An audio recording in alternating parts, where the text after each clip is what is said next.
DCGB, ang kabilugan kan mga baretang kinalap, kan pinagsarong puwersa, kan News Center, asin Megaforce Patrol. DCGB, Bareta, alas 12. DCGB, Bareta, alas 12. Mga pinakahuling pangyayari sa Kabikolan, sa nasyon, asin ibang parte kan kanaban. Ibabareta na ngunyan. DCGB, Bareta, alas 12. Ngunyan, ang sa inyong tagapagbareta. Maray daw to mga tugang, Ash Wednesday, petsa 5 sa bulan in Marso 2025. Inian Bareta, alas 12, asin kami ang magiging sa indong mga tagapagbareta. Ako po si Gina Ritterly. Ako man po si Bert Nunez.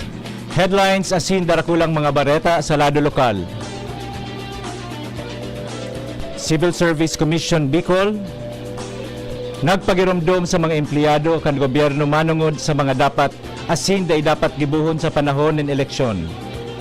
Patrabaho kanarumpag na riprap sa Barangay Tinago, Kamalig Albay, sa Giraray tatrabahon kan DPWH. Nagkabirang porsyon kan bypass road halay sa Barangay Tagaytay pasiring sa Libod, Kamalig Albay, natapos na sigon sa DPWH 2nd District Engineering Office. DPWH 1st District Engineering Office sa Giraray ipapaapod kang Sangguniang Bayan sa Bakakay Albay manungod sa panibagong reklamo kan pagbaha sa Barangay Sula. Presidential Security Command Chief sinikadan sa pwesto. Supreme Court tinugutan ng AITA leader na magkandidatong gobernador sa Zambales. Oplan katok kan PNP day pa pigsususpendir sigun sa pulisya. FA-50 fighter jet kan PAF nawawara sigun sa Philippine Air Force. Headlines sa ibang nasyon.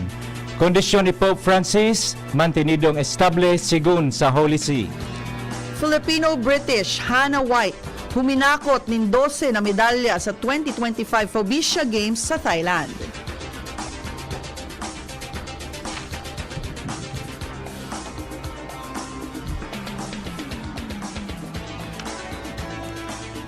Nagpagirumdum ang Civil Service Commission Bicol sa mga empleyado kan gobyerno kan mga dapat asinday dapat ninda gibuhon ngunya na panahon nin eleksyon. Sa anunsyo kan Civil Service Bicol, kaibahan sa day dapat nagibuhon iyo ang pagpartisipar sa mga electioneering o partisan political activity aron kan pagsuporta o pagkontra sa sarong kandidato, partido o isyu sa eleksyon.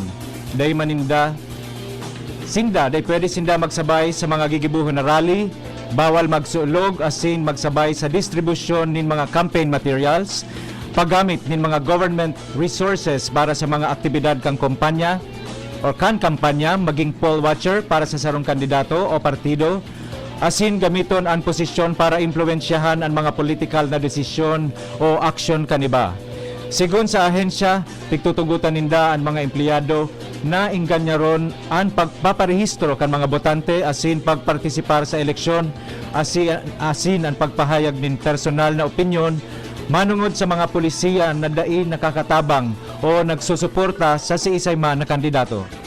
Ang baretang ini hatod sa indukan. Plemex for Kids.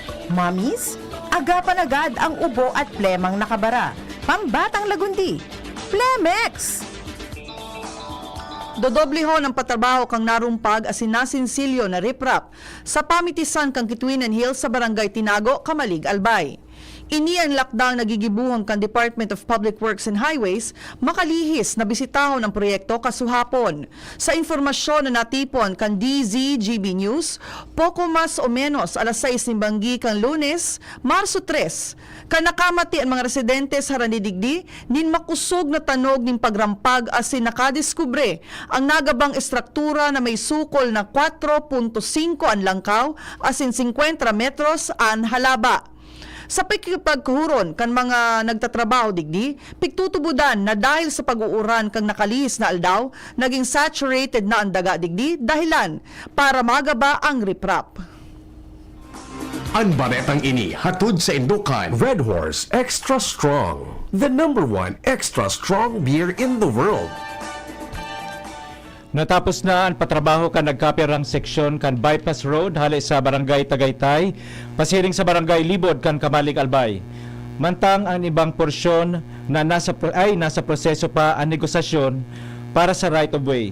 Ini ang pahayag sa DCGB News ni Department of Public Works and Highways 2nd District Engineering Office spokesperson Richard De Jesus kung saan ang tinampo ang maikukonsiderar na dakulang improvement sa munisipyo.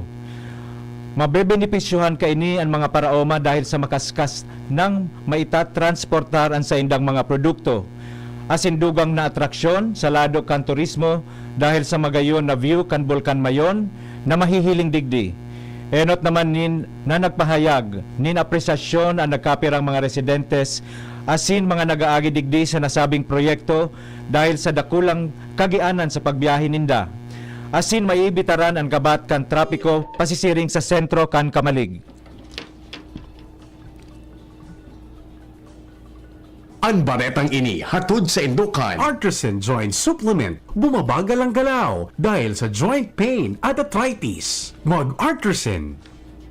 Sa giraray na pinaapod kang Sangguniang Bayan kan Bakakay Albay, partikular na kang Committee on Environment ang Department of Public Works and Highways, 1st District Engineering Office sa mga masunod na aldaw. Ini ang lakda kan konseho matapos na ang sarong persona nagpadara sa indanin surat para maghagad din tabang makalihis na laugonin tubig baha ang resort kaini sa Sitio Picadero sa Barangay Sula. Ang nasabing baha nagdara ning destroso sa mga pananom asin nagkapir ang mga fasilidad kang resort magin ang baybayon na nasa tangod kaini na napano man nindugi. Sa surat ni Mr. Ted Benig, sinabi kaini kan mga enot na panahon di pa man pigbabahaan na sabing lugar, alagad kan puunan ang road opening sa saindang lugar, nangyari na ang nasabing sitwasyon. Sigun sa nasabing komitiba, apwera sa pag-abot kang sitwasyon sa nasabing ahensya, aaramon maninda kung ano talaga ang kausa kaini, asin ano ang posibleng solusyon na gigibuhon para maresolberan ini. Iisihon maninda kung dapat may manimbag sa danyos na dara kaini. Ang baretang ini hatod sa Indukan. Biogesic for Kids. Now in syrup formula. Di na kailangang i-shake, kaya buhos agad, inam agad. Nagtagama ang gobyerno probinsyal kan Albay sa paagi kan Provincial Education Department ng 2 milyon pesos na insentibo para sa mga instructional managers kan Alternative Learning System o ALS sa bilog na probinsya. Sa informasyon na ipinaluwas ka na sabing opisina sa paagi kan Provincial Information Office, ang kada instructional manager ang maresibinin 6,000 na insentibo kada bulan.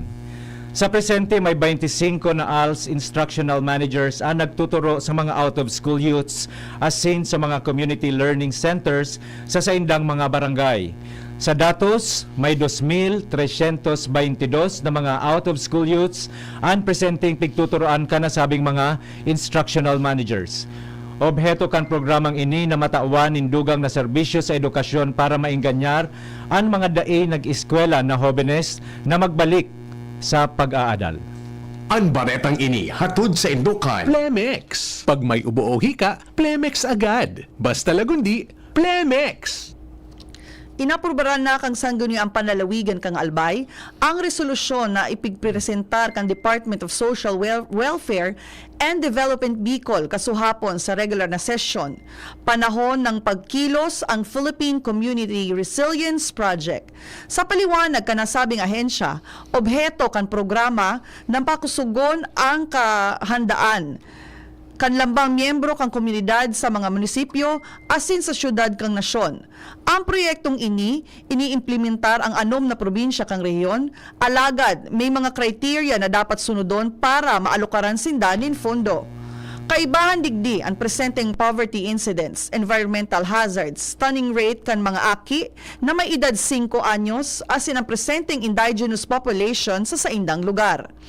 Enot nang naisumitir kang nakalis na taon, ang may kinaaraman sa proyekto manungod sa climate change ang pig-amyendahan asin nagbilog ning rekomendasyon ang National Economic Development Authority para digdi. Tinawanan nin otorisasyon kan Sangguniang Bayan kan Daraga Albay ang alkalde kan munisipyo na magpirma asin akseptaron ang donasyon kan Bicol Builders Corporation na mga Wi-Fi connection. Ini matapos na aprobaran kan ang konseho ang sarong resolusyon manungod digdi. kung saan nagdonar ang nasabing korporasyon in Wi-Fi connection na ibubugtak sa Daraga Community College o DCOMC. Obheto kan proyektong ini na matawan nin makaskas asin epektibong access sa internet ang mga paratukdo asin mga estudyante sa nasabing eskwelahan. Sa iba pang bareta sa lado lokal, sobra sa 1,000 mga pamilya, hali sa Daraga, Kamalig, Ligaw asin Manito ang naging benepisyaryo kan primerong payout kang emergency cash transfer kan Department of Social Welfare and Development Bicol. Segun sa DSWD Bicol, ang mga natawan tabang iyon mga pamilya na grabing naapektuhan kan Bagyong Christine kan nakalihis na taon. Ang mga pamilya na ang naharong na konsideradong totally damaged, ang natawan sobra sa 9,000 pesos, mantang ang mga partially damaged naman ang nakaresibin ng sobrang 5,000 pesos.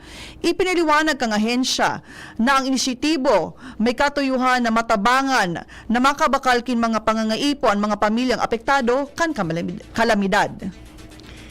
Dahil na nakadulag ang duwang lalaki makalihis na maaktuhan kan mga kapulisan kan Legazpi City Police Station na nagpapabakal nin illegal na droga sa ginibong bypass operation sa Purok 2 Barangay Peñaranda, Legazpi City kan Lunes na banggi.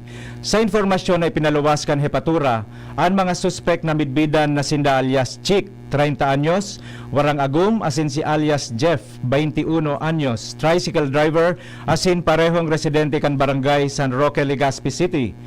Nakumpiskar sa inda ang tulong pidaso nin plastic sachet na pinagtutubudan na shabu na may street value na sobra sa 11,000 pesos.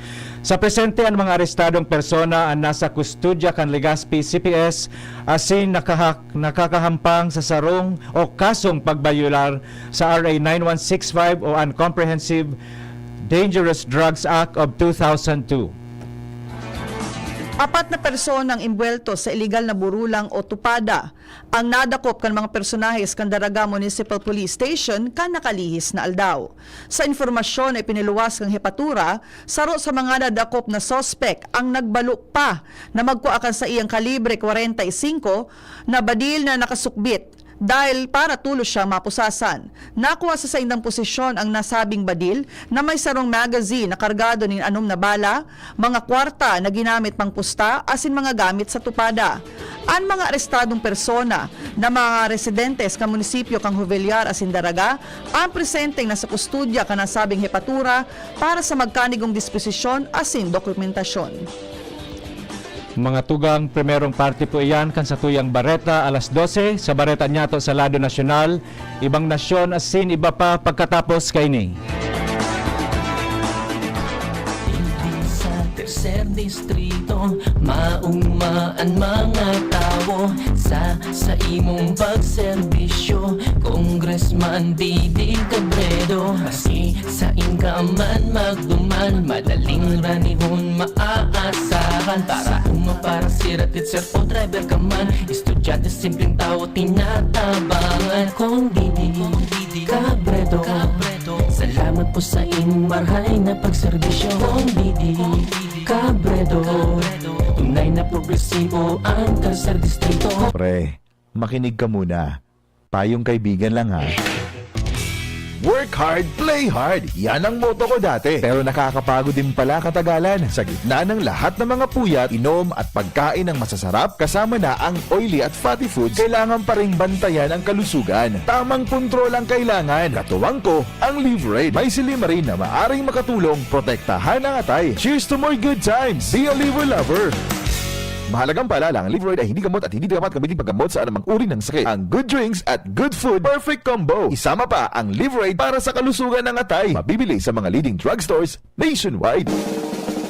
May iba't ibang karamdaman ka ba gaya ng high blood pressure, diabetes, sakit sa puso, sa kidney, sa atay, may myoma, na stroke, may gallstones, cancer at marami pang iba? Ang Amazing 4 ng Miracle Health Corporation ang subukan mo. Makakatulong dahil mula ito sa epektibong Amazing Trio at mas lalo pang pinalakas dahil sa Mega 1 na mayroong 21 sangkap. Subok ng nagpapalakas ng immune system at marami na ang mga natulungan na mayroong iba't ibang karamdaman. Huwag nang patagalin pa. Alin mag-online at magpakonsulta. Maaaring pumunta kay Doc Joey Bitito sa Barangay 18, Cabangan West, Legazpi City, kaharap lang ng Bangko Sentral ng Pilipinas. O tumawag sa 0998-975-8121 or 0917-853-8933 para sa free consultation sa natural medicine.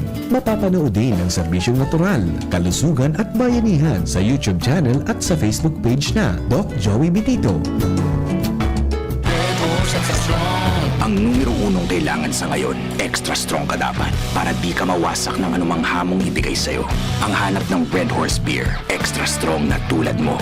Lakas. Tama. Kayang tumindig at harapin ang mga pagsubok na parating. Panatag ang loob na bukas na namnamin mo ang iyong tagumpay. Lakas ng tama pero di wasak sa hamon ng bukas.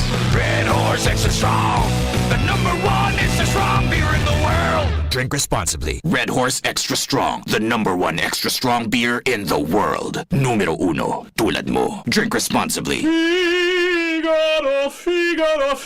Birit na sana kaso parang may gumagasgas. Ganyan ang ubong may plemang mahirap ilabas. Mag-Plemex Forte Syrup. Gawa sa natural na lagundi. Tinutunaw ang plema. Pinipigil ang ubo. Ramdam ang hagod ng ginhawa. Sing your heart out. Basta lagundi, Plemex. Mabibili ang Plemex Forte Syrup 60ml at 120ml sa mga pangunahing butikan nationwide. Vitex Nagundo L is a generic name of Plemex Forte. If symptoms persist, consult your doctor.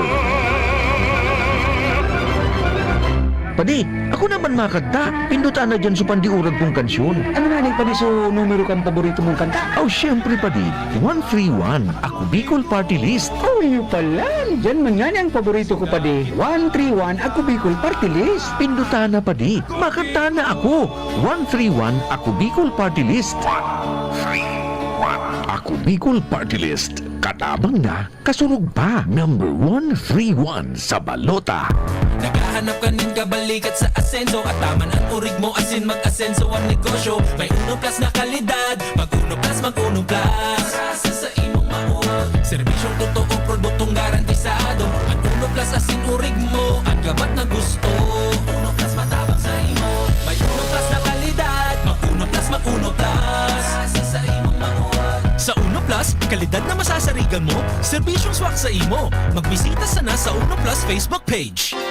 Inihahatod sa inyo kang Department of Environment and Natural Resources, Regional Office No. 5, ang programa Kapalibutan Ta at Tamanon Ta. Kapalibutan Ta at Tamanon Ta. Programang magtataon ng impormasyon asin kaaraman, manungod sa satuyang kapalibutan, asin sa mandato kang Department of Environment and Natural Resources. Sa Tunghinanyugon, kada Huwebes alas 11 sagkod alas 12 nin pagkaugto, Kapalibutan Ta at Tamanon Ta. Hatod sa inyo kang DENR Regional Office 5 asin kan istasyon na ini.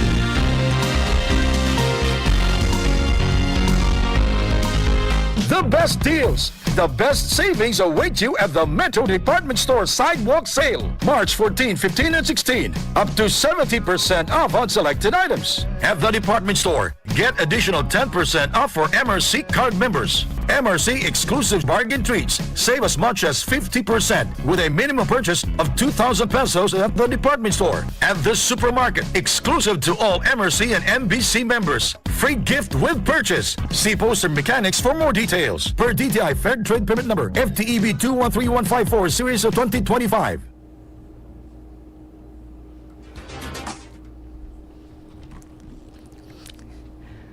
Sa satuyang national news, tinangkas na bilang Commander kan Presidential Security Command o PSC si Major General Jesus Nelson Morales.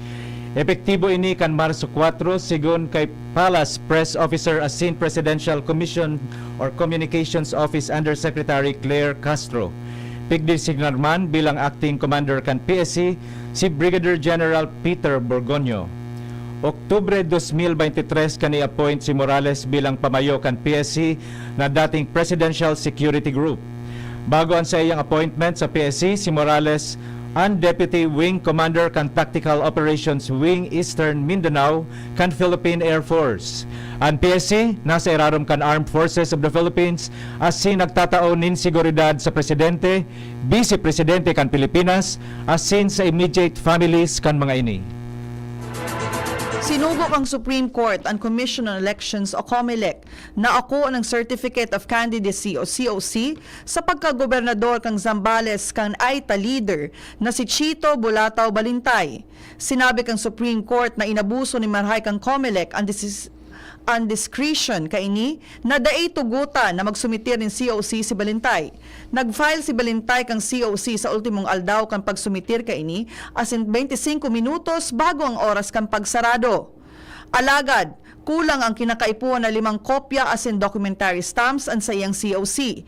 Inabisuan siyang kumpletuhan ang sa iyang mga dokumento pero pasado ng alas 5 nin hapon kan makabuelta siya dahil digdi dai inako ang sa iyang COC. Segun sa Korte Suprema, dapat pag-adala na giraray kang COMELEC ang sa indang rules kung nagpaparesibi ng interes kang hustisya as in fair play. Sa kaso ni Balintay, sinabi kang Korte Suprema na ang istriktong implementasyon kan COMELEC sa indang regulasyon bako makihustisya kung kaya binirik kan pinakalangkaw na korte ang desisyon kan poll body. Piglinaw kan Philippine National Police o PNP na dainindardagos na sinususpindir an sa indang Oplan Katok. Kasunod din sa naging pahayag ni Commission on Elections o COMELEC Chairman George Garcia na sa pagkakaaram niya suspendido na ang operasyon. Sinabi ni PNP spokesperson Brigadier General Jean Fajardo na bako ining suspendido dahil sa direktiba kan COMELEC na masiguro na daiini na aabuso. Igwasindang mga regulasyon na idinadagdag sa indang pagkondukta nin Oplan Katok. Nagkapira sa mga ini ang pagtaon nin surat sa mga tagsadiri kan mga expired na mga firearms. Magigirumduman na ikinahadit kan COMELEC na posibleng magamit kan mga kandidato kontra sa indang kalaban sa eleksyon ang nasabing Oplan Katok kan PNP. Para sa satuyang breaking news, gadana na makuha ang 2 soldados na lunad kang nawawara kan Philippine Air Force FA-50 fighter jet na makuha sa Mount Matalungan, Bukidnon. Ini ang sinabi kan sarong opisyal kang Eastern Mindanao Command. Enot nang napabareta na nawawara ang jet durante kan Social Tactical Night Operations kasuudmang Martes. Sa ngunyan padagos ang investigasyon kan mga otoridad kung ano ang kausa kan pagsak kang nasabing eroplano sa kabubuldan kan Bukidnon. Piglinaw kan Philippine National Police o PNP na walupasan na unvalidated election-related incidents o ERI sa nasyon. Puon kan magsikad ang election period kan Enero 12, 2025. Sigun kay PNP spokesperson Police Brigadier General Jean Fajardo, nahali ini sa Region 1, Region 9, asin Region 12 na parehong may nairehistrong tig-sararong validated ERI, duwa sa Region 6 asin tulo ang hali sa bangsang Moro Autonomous Region in Muslim Mindanao. Sinabi pa ni Fajardo na 4 na narehistrong gadan sa kakusugan kan panahon kan eleksyon asin 4 man ang nakulugan. Paglilinaw ni Fajardo na hali ang datos sa 23 na suspected election-related incidents puon Enero 12.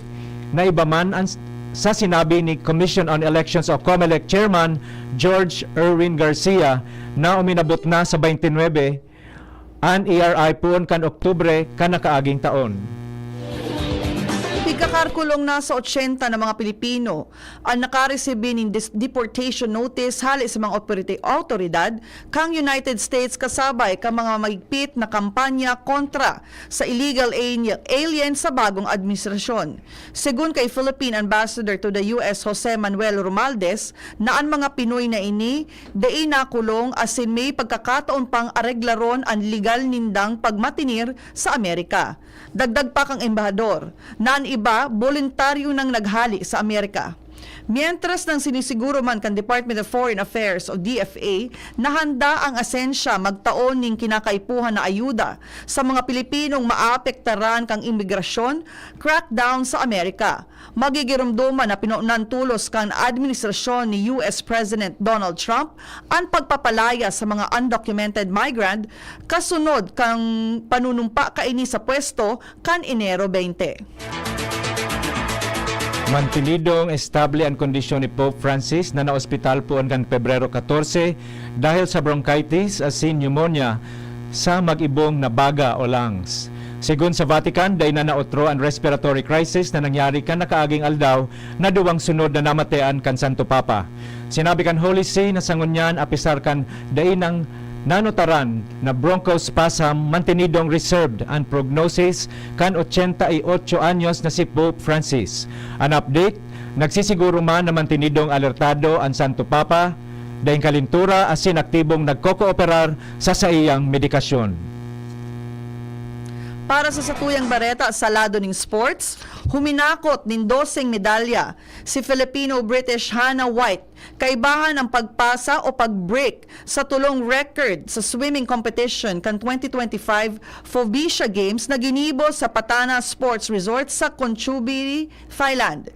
Nagpahiling ning kusog ang pambato kang ABC International School na si White sa girls 50-meter butterfly as nairistro kaini ang bagong record na 30.81 seconds. Sa giraray, puminasan ning record si White sa 100-meter individual medley kang inirehistro kaini ang 1 minute 12.09 seconds. Mantang parte man ini kang ABCIS team na nagsumitir ng bagong record na 58.80 seconds sa girls 4x25 meter freestyle relay. Nagkaigwapi ng ekstrang medalyang bulawan o gold medal si White dahil tinawan in onra ang gabos na nagkaparehistro nin bagong record sa swimming event. Apwera sa tulong gold, may sarong silver pa ining nakuha sa medley relay.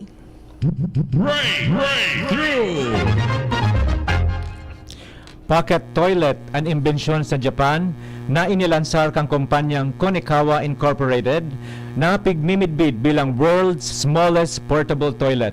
Sigun kay Yoshinori Konikawa, ang CEO kang kumpanya, na ang pagkakaimbento kan pinakasadit na toilet dahil sa nararanasan ninda na kakulangan asin halabang pila sa CR kada bes na may mga kalamidad na nagaagi sa nasabing nasyon. Dahilan sa nasabing insidente, sinikap kan sa indang kumpanya na makabilog kan pocket toilet na kasya sa bag, wallet, asin sa bulsa. Ang pocket toilet arog kan bag na gibo sa durable plastic asin fibers na igwanin chemical na pigaapod na coagulant. Sa ngunyan dakul naan nagbabakal ka nasabing produkto asin pigdodonate kan kumpanya ang pocket toilet sa Ukraine na sa ngunyan may nangyayaring tensyon.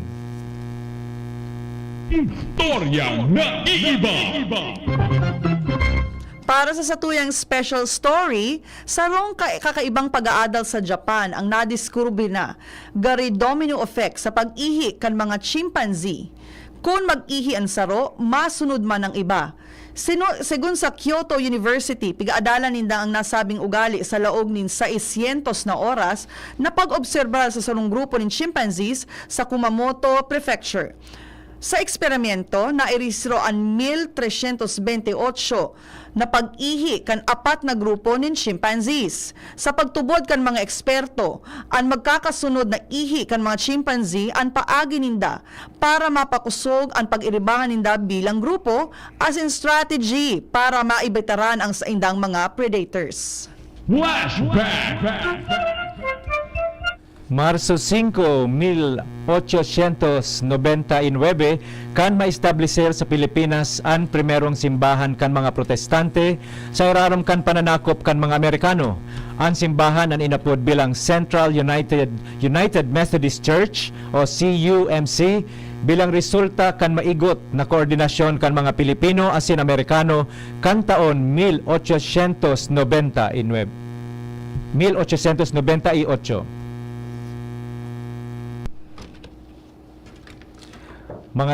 Okay, so para sa kamugtakan kang kapanahon, yaon si Ariel Samudio kan Pag-asa Legazpi. Okay na aga po.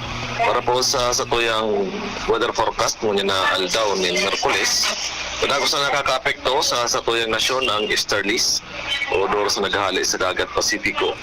Ang kabikulan mo niya na maghapon nilalauman ang bahagya hanggang sa mapakanoro na kalangitan. Yaon pa man ang tsansa ng mga pulong pag-uran o pagkikilatasin pagdagultol lalo na sa mga bandang hapon o sa Banggi. Maluya hanggang sa katamtaman na doros na halis sa sirangan hanggang sa norteng sirangan ang mamatayan na may banayad hanggang sa katamtaman na pag-alon kan kadagatan. At tinating agwat kang temperatura sa maghapon 24 hanggang 33 ang taas kang Celsius. Ansal lang, sirang alas 5.59 ngunyan nin aga, masuldo pa dyan alas 5.54 nin hapon. Alin di sa Dios di Pag-asa, Ariel Samudyo. Thank you so much, Sir Ariel Samudyo kan Pag-asa Legazpi. Mga tugang, iyan na po ang kabilugan kan sa tuyang alas 12 ng mga bareta. Tinipon asin kinalap sa DCGB News Bay sa nakalihis na 6 oras. Sa pangaran kan mga nagsurat kan bareta na pinamamayuhan kan sa tuyang News Manager and News Director si Sir Mar de la Cruz, kay base na Miss Angel Mustasa asin Miss Jenny Matthew Balyaran. Sa lado teknikal, katuwang tadyan si Sir Ronaldo Baldo. Nyaon man sa DCGB Social Media Department si Miss Shara Leron as si Mr. Jerome Nico Martinez an sa tuyang IT. Sa ngaran po kan bilog na tropa kan Megaforce Patrol asin sa pangaran kan mga nagaantabay sa DZGB News Facebook page, DZGB YouTube channel, DZGB Live app asin 729 kHz. Sa pihitan kan sa indong mga radyo, kami ang sa indong naging tabagbareta. Ako po si Gina Ritterly. Ako man po si Bert Nunez. Happy lunchtime everyone! And happy Women's Month to everyone, lalong-lalo na sa sakuyang mga ina, si Miller Ritter, Josephine Lee, and kay Auntie Brenda. Happy Women's Month, everybody! Ayan, shoutout din po sa minasunod, Luz Barcelon Mapa, Ma'am Paya Quintano, Dr. Raffer, Alex Bartolata, Navio family, Doc Mayen, Ma'am Merly and Sir Ed Loria, Sir Ross and Ma'am Ricky Naive, Ma'am Pat Cornelio, Ate Malu Owas, Kuya Rice and Ate Ice Rivera, and sa mga responsible sa NIO, Harold and Herald Drempilio from Owas Albay, Ate Weng Espinas, Sir King Reginaldo, asin may pakiurun po digdian sa tuyang amiga from DILG na magkakaigwa po ng DILG Women's Fair, Marso 6 hanggang 7. So, dyan po yung nagigibuan sa DILG Region 5 Training Hall. Diyos mabalos po sa Indogabos. Happy lunchtime! Happy lunchtime. Thank you. Sa indong nadangog ang mga dalakulang bareta ngunyan na aldaw. Antabayan ng giraray sa aga, ang sarupang